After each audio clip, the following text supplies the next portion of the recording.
The haunted house movie has been a staple of the horror genre for as long as cinema has been around. When done right, you get films like The Conjuring, The Changeling, Poltergeist, the original Amityville Horror. When done poorly, you get films like the remake of the Amityville Horror. Now comes We Are Still Here, and thankfully this turns out to be one of the better haunted house horror films, especially nowadays since these films are like a dime a dozen.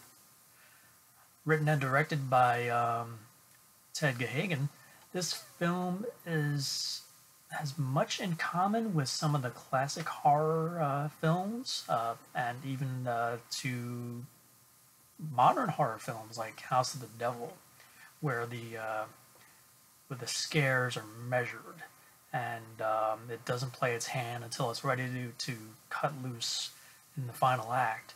But the scares that it does deliver are unexpected, quite chilling, and will likely make you jump out of your seat. It got me a few times.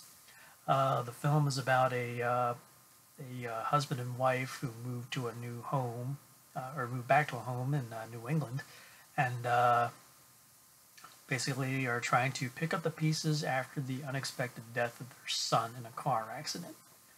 The couple played by Barbara Crampton, who you remember from Reanimator, and Andrew Sensenig, basically are just a really nice couple, and they're just trying to get away.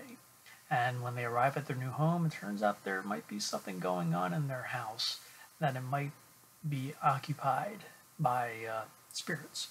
And it seems all signs point to the spirit of their lost son, Bobby. So, of course, this wouldn't be a horror film if that was the truth. So, of course, there's got to be something else going on here, and there is. And the events in the film are quite far-reaching, and I will not divulge anything further, other than to say that there's a pretty effective ghost story in here that's quite involved, that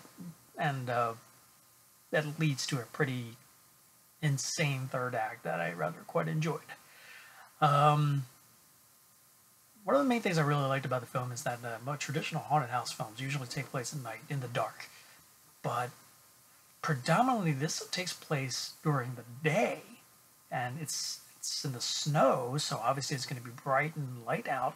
And yeah, a lot of these sightings occur and events occur in daylight, so that's like something quite refreshing that you seldom ever see in a haunted house movie. So that was one of the cool things I liked about it. But for We Are Not Here, We Are Still Here, is a really effective ghost story that has a compelling story and is well performed, and was a rather nice surprise to see that I wish I had caught when it came out last year. Like I said, there's some decent scares, and sure, a lot of it could be cliched, but then it suffers from the trappings of the genre, especially in particular the haunted house genre. But it plays with convention and delivers a decent horror film that is kind of fun to watch, and this likely would have been fun to watch with an audience. But still, even sitting there watching it by myself, it still managed to startle me quite a few times. But I rather enjoyed the visual effects, the practical effects, and the CGI effects, and I really enjoyed the performance of Barbara Crampton, who really delivers a nice performance. So, We Are Still Here, I would give 3.5 stars out of 5. 3.5 stars out of 5. It's a pretty effective haunted house film that I think genre fans will really enjoy, and non-genre fans might actually get scared by, so definitely worth checking out. So, if you like this review, hit that like button below. Have you heard of We Are Still Here? Please comment below and let me know, and what are your favorite haunted house films? And if you haven't already subscribed to my channel, please do, so you can stay on top of my reviews as they come in particular the Crossing the Streams videos, which We Are Still Here is one of, as they come online. So until next time, see you on the couch.